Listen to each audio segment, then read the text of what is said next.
And what's up again sa inyo lahat, anong mga lapakpak. So isang napakagandang araw na naman para sa ating lahat.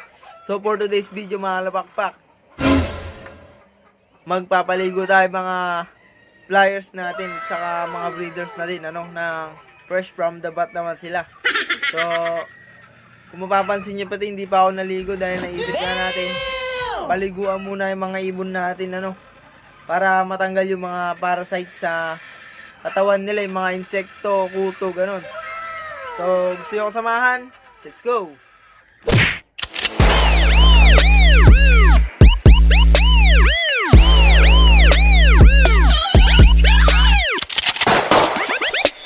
And ito mga lapakpak, siyempre hindi naman natin magagawa kung walang timba sa katubig, So, wala tayo.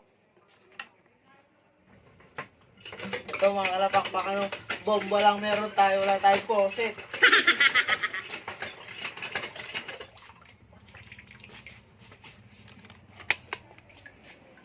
So ayan mga kalapakpak, pwede na siguro yung tubig na yan. So kukunin na natin yung mga ibon. Dito na lang natin sila ilalagay mga kalapakpak, para hindi na tayo mahirapan na pabalik-balik isa-isa. So tatanggalin na lang muna natin itong mga to. Yan. Tapos to.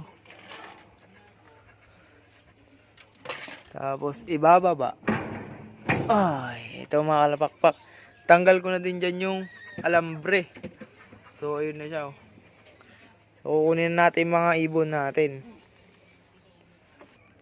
Ito mga kalapakpak, unahin na natin si Kape. Kunin Kaya naglilimlim pa siya. Papaliguan natin para fresh siya. Papatuyo naman muna natin bago bumalik dyan. Ayan. Yan na siya mga kalapakpak. Tapos sunod na rin natin tong white flight. So mga kalapakpak, kukunin lang natin. One eternity later. And eto mga kalapakpak, nakuha na natin yung 4. So mamaya na yung iba. So dito na tayo dito tayo magpapaligo. Ito na rin yung wash out natin mga kalapakpak. Nabili ko nung isang araw. So ayan, simulan na natin ang pagpapaligo. So ilalagay muna natin ito dito sa tubig. And eto mga kalapakpak. So kung mapapansin nyo, nag-iba tayo ng venue. So mababasa kasi dun sa garahe namin, tapos sa labas naman napakainit, kaya di tayo nagpunta sa likod mga kalapakpak. And eto mga kalapakpak, nailagay na natin yung wash out. So nanguha na din ako ng foam para pang hagod-hagod natin sa kanila ba. So sisimulan na natin mga kalapakpak.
At eto mga kalapakpak, so tapos na natin yung 4 na paliguan. Yan, si Kape.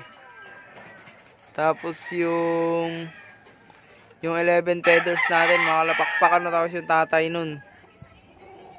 No, may sibong yun mga kalapakpak. So yan yung isa mga kalapakpak. Kung mapapansin nyo, hindi ko siya binitawan dahil hindi natin alam kung papasok ba sa trapdoor natin yan or hindi.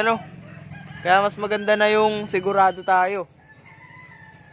So ayan, siguro mga kalapakpak, hindi ko na muna liliguan tong mga mag-asawa na to, yung si Black nga, tapos itong binigay ni Sir Pepong. Kasi mamimisa na yung itlog nila, mga kalapakpak, ano.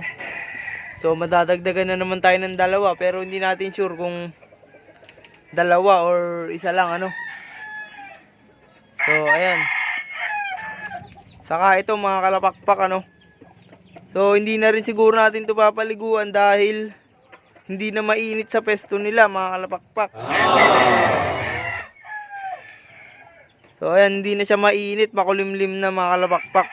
So siguro bukas na lang natin papaliguan yung mga yan, ano. Tapos yan yung anak ng tiger natin, mga kalapakpak, tsaka yung asawa niya. So hiniwalay ko nga dahil pagpapahingahin natin silang dalawa. Mga isang buwan lang, siguro sabak na naman, ano. So ito yung bagong kalapati natin pala, mga kalapakpak, ano. Napanood nyo na siguro yan sa kahapon na vlog natin, ano. So yan nga, mga kalapakpak, ano, yung sponsor kay Sir Pepong na pambigay dapat sa mga bata, pero nirequest niya na bigyan din tayo dahil kulang tayo ng kak, mga kalapakpak, ano. So yan, thank you so much kay Sir Christopher Guerrero, syempre pati na rin kay Sir Pepong, ano, na naging kamay ni Sir Christopher para mabigyan yung mga bata at mabigyan din tayo, mga kalapakpak, ano. So ayan, pumapares naman na to, mga kalapakpak, ano. Pero pag pinagsama ko sila, medyo nag-aaway pa, mga kalapakpak, kaya ngayon muna yan ang nagagawa nitong screen ng divider, mga kalapakpak, ano. So ay magkakita lang sila, pero hindi sila makakapag-away or hindi sila magtutukaan para masabik pati sila, mga kalapakpak, ano.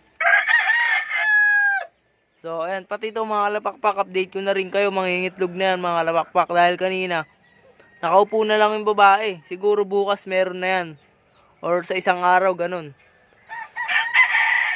Ayan, looking pa rin ng kak dito sa bill natin kay Kuya Will, mga kalapakpak, ano. Tapos dito naman, malapit na natin tong iwalay dyan, mga kalapakpak. So bali bibigay natin kay Topots itong puti, mga kalapakpak. So pares silang grisel. Pero ito parang brown or black grisel. Ito naman white grisel, mga kalapakpak. 15 minutes later. At ito na sila, mga kalapakpak, ano. So mamaya papasok na yan sila pag natuyo. Pero itong may inakay doon sa breeder cage natin, hindi natin sure, baka pumasok yan doon sa dati niyang kulungan doon. So ayan, hintayin na lang natin sila matuyo. Hintayin, ano, mga kalapakpak. So nakita nyo naman yung pagpapaligo natin ng ibon, tapos na-update ko na rin naman kayo doon sa mga breeders natin, ano, mga kalapakpak. So ngayon mag-shoutout naman tayo, mga kalapakpak, ng mga ilang nagpapa-shoutout. Hindi kasi tayo nakakapag-shoutout nung mga ilang araw na, ano, mga kalapakpak, dahil may ginagawa din tayo.